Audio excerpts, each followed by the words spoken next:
अहम डेवलपमेंट से दिन भर की आज एक तो सुप्रीम कोर्ट ऑफ पाकिस्तान में इंतखाबात के हवाले से जो आज खुद नोटिस केस की समाअत हुई है, इसमें फरीकैन को नोटिस जारी कर दिए गए हैं।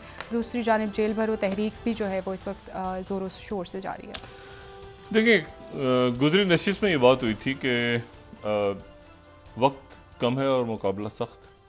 यानी बिल्कुल ऐसे है कि 9 अप्रैल की तारीख अनाउंस कर दी है सदर ममलिकत ने, और समाअत लंबी चलेगी तो फिर उसके नतीजे में कब फैसला आएगा, अप्रैल के पहले हफ्ते में आएगा तो कितने दिन रह जाएंगे। तो ये बात कल हुई थी। जी। तो उसके बाद जो है वो, और ये कब इलेक्शन कमीशन जाएगा, कब पिटीशनें जाएंगी, कब अदालतें बनेंगी, क्या होगा। तो अदालत ने सुमोटो ले लिया। ये हमारी नशिस्त के बाद कल मतलब खुद जाहिर है कि ये नहीं कि हमने बात की थी, लेकिन एक उन्होंने इसके ऊपर अज़खुद नोटिस ले लिया। जी। और अज़खुद नोटिस ले लिया और 9 रुकनी बेंच उन्होंने बना दिया चीफ जस्टिस ऑफ पाकिस्तान ने, जिनके इख्तियार है। और 3 सवालात उन्होंने सामने रख दिए। ठीक है कि 3 सवालात, 9 रुकनी बेंच बनाया और उस 9 रुकनी बेंच पे इतराज़ उठा फ़ौरन ही। बेंच बनने के बाद 2 इंतहाई मोहतरम जज साहिबान जो हैं उनके ऊपर इतराज़ उठा, जस्टिस एजाजुल हसन साहब पे और जस्टिस मज़ाहिर अली अकबर नकवी साहब पे।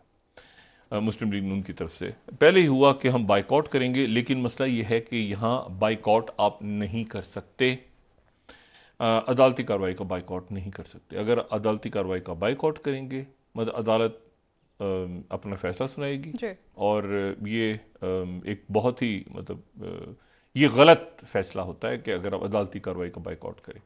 एक कत्ल का मुकदमा चल रहा है और जिस पे इल्ज़ाम है कातिल होने का, फ़र्ज़ करें कि वो कहे कि मैं अदालती कार्रवाई का बाइकआउट करता हूँ, तो उसकी फांसी की सज़ा हो जाएगी उसकी, चाहे वकील जाए या ना जाए, अदालत फिर उसको सुनेगी नहीं, दरार।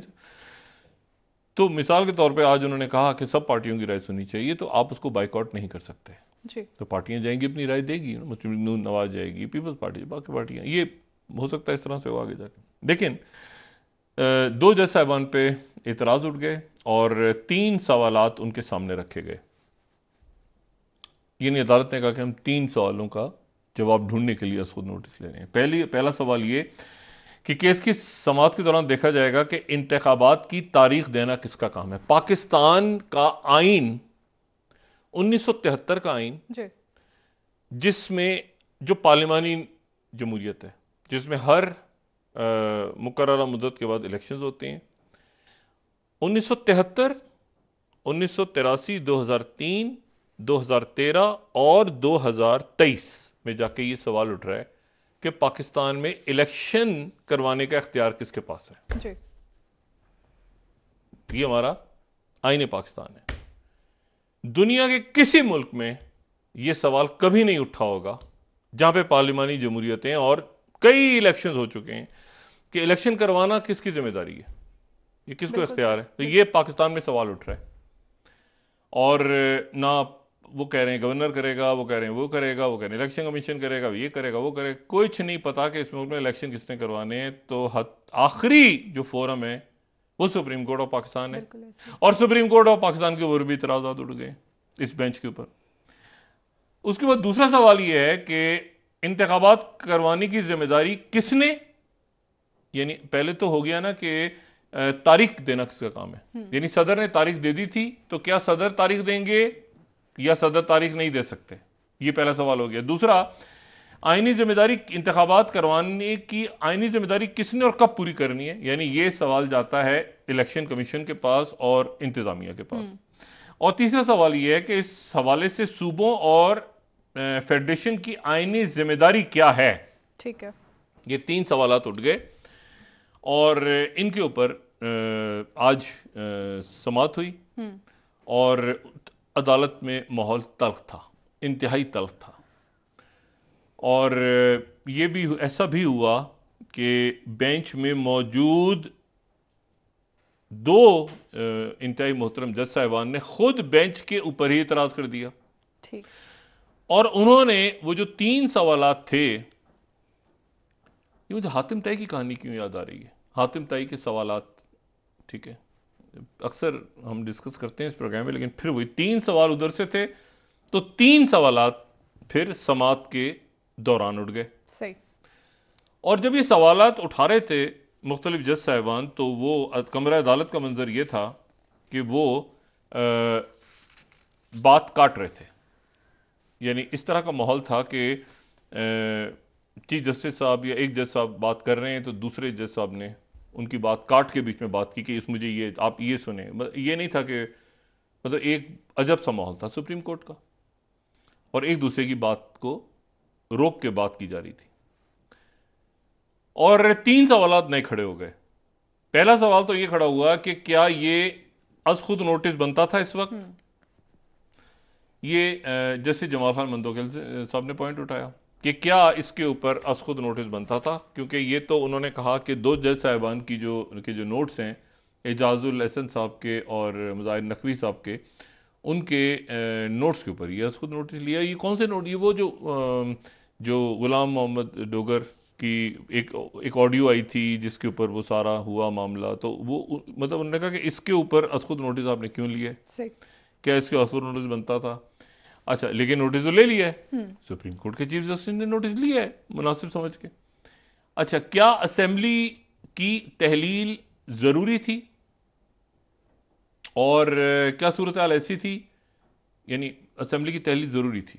यानी इसका मतलब ये है कि वो ये पॉइंट बता रहे हैं कि मतलब क्योंकि हमें हमारे सामने गालिबन ये वो नुकता है कि जहां परवेज इलाही साहब कह रहे हैं कि असेंबली नहीं टूटनी चाहिए, कुछ अराकीन मेरे साथ हैं, वो इस्लामाबाद आए हैं, उनकी मुलाकात हुई है, फिर वापस गए कि असेंबली को रहना चाहिए।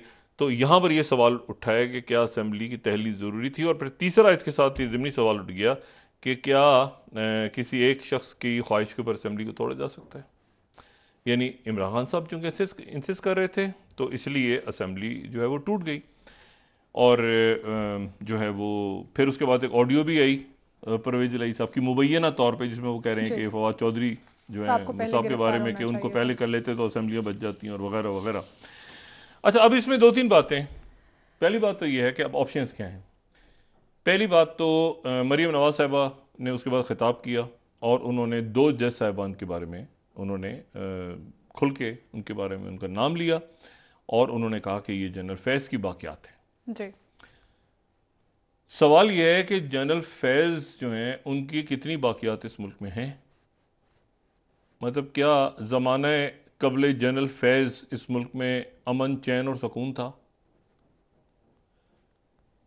भाई जनरल फैज़ ने ये अगर मतलब ये मैं अपना एक पॉइंट ऑफ व्यू दे रहा हूं, अगर इस पूरे रौले रप्पे में जो अदालतों में हुए हैं फैसले जो भी हैं, लेकिन 2 शख्सियात ने प्रॉपरली उसमें सफ़र किया है। 2 जज साहिबान ने जिनका नाम पाकिस्तान की अदालती तारीख में, ये आप छोड़ देंगे इस वक्त क्या हो रहा है, 7 से 8, 9 से 10, 10 से 12 की खबरें छोड़ें। 2 जज साहिबान ऐसे हैं जिन्होंने हकीकतन बहुत ज्यादा तकलीफ बर्दाश्त की है। जिनमें से एक का नाम है जस्टिस शौकत सिद्दीकी साहब, जो कि इस्लामाबाद हाई कोर्ट के चीफ जस्टिस और सुप्रीम कोर्ट में होते हैं। और ये बात बच्चे को पता है कि जब उन्होंने बात वहां पे की, खिताब किया बार में, अब वो कह रहे हैं कि जनरल फैज ने आके मुझ पर दबाव डाला था। ये एक शख्स को पता है। सवाल ये है कि कितनी अदालतें, कितनी बार काउंसिलें और कितनी बार एसोसिएशंस उस वक्त जस्टिस शौकत सिद्दीकी साहब के साथ जाके खड़े हुए। बिल्कुल। Point number 1। और आज जस्टिस शौकत सिद्दीकी साहब के साथ कितने लोग, मतलब मैंने कहा तारीख में तो नाम लिखवा गए ना, वो अपना उन्होंने प्रेशर नहीं लिया जस्टिस शौकत सिद्दीकी साहब ने। लेकिन सवाल यह है कि एक और दूसरे जस्टिस फायज ईसा साहब प्रॉपर कहते हैं, यानी जिनकी फैमिली, जिनकी अहलिया आ रही हैं, जिनको बिल्कुल अदालत के अंदर उनको बुलाया जा रहा है, तंग किया जा रहा है, उनकी कैरेक्टर असैसिनेशन हो रही है, सब कुछ हो रहा है। ये 2 जज साहिबान ने बताया। तो जब ये फायज ईसा साहब का मामला आया तो उस वक्त तो चले एक पॉइंट ऑफ व्यू आ गया कि जी फायज ईसा साहब के बारे में एक खुल के बात आ गई कि जो उनका फैसला था एक फैजाबाद धरने के हवाले से, और उसमें जनरल फैज का नाम था। लेकिन जस्टिस शौकत सिद्दीकी साहब के वक्त पे जो है वो ये मामला नहीं उठाया किसी ने। बिल्कुल ऐसे ही है सर, बिल्कुल ही बात है। और मीडिया पर तो पाबंदियां थी, लेकिन अदालतें और जो बार एसोसिएशन उस वक्त की और बार काउंसिल उस वक्त की, उनको ये मामला उठा लेना चाहिए था। ठीक। सोशल मीडिया का दौर है, कहीं ना कहीं तो सोशल मीडिया पे उठा, लेकिन इन्होंने सफर किया। और हम जानते हैं कि मुदाखलत हुई थी, हर कोई जानता है, इस पर कोई दो आ रहा नहीं। अब आ जाएं कि अब क्या हो सकता है, पॉसिबिलिटीज क्या है। पहली बात तो बेंच, चीफ जस्टिस साहब इस बेंच को इसी तरह आगे ले जा सकते हैं। ये उसी इतराज होते रहेंगे। ये बेंच उस सूरत में टूटेगा जब इस बेंच से खुद कोई माजरत कर ले कि मैं आगे नहीं चल सकता इस बेंच में, फिर बेंच टूटेगा, और जैसे टूटेगा तो दूसरे जज साहबान ऐड हो जाएंगे इसमें।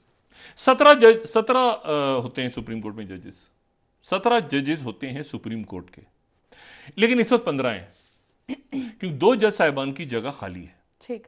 तो इस 17, अगर फुल कोर्ट बनता है तो वो 15 जज साहिबान, जी तमाम जज साहिबान 15 हैं इस वक्त। ठीक। तो एक तो यह है कि बेंच यही रहेगा, इसको चीफ जस्टिस साहब तब्दील नहीं करेंगे। तावक्त यह कि इसमें से लोग निकल जाएं, खुद निकल जाएं, खुद नोटिस लेते हुए इसमें से निकल जाएं, जैसे साहिबान के हम इसमें नहीं बैठ रहे, हमारे ऊपर एतराज है। लेकिन एतराज तो जैसा चीफ जस्टिस साहब को भी पता था कि इन पे एतराज, ये तो काफी दिनों से मामला चल रहा है ना, जैसे मुताहिर नकवी साहब का और, लेकिन उनको डाल दिया बेंच पे, तो वो आज बैठे हुए थे और उनकी तरफ से कोई बात नहीं हुई, तो वो क्यों उठेंगे? वो अगर नहीं उठेंगे तो दूसरे उठेंगे, दूसरे उठेंगे तो दूसरे बेंच बन जाएंगे चीफ जस्टिस साहब के। ये डिवीजन जो सामने नजर आ रही है, ये मुल्क के लिए एक बदकिस्मत वाकया है, लेकिन ऐसा तो कभी होना था, ऐसा होना था कि ये चीजें खुल के सामने आती तो लोगों को पता चलता कि ऐसा भी होता है।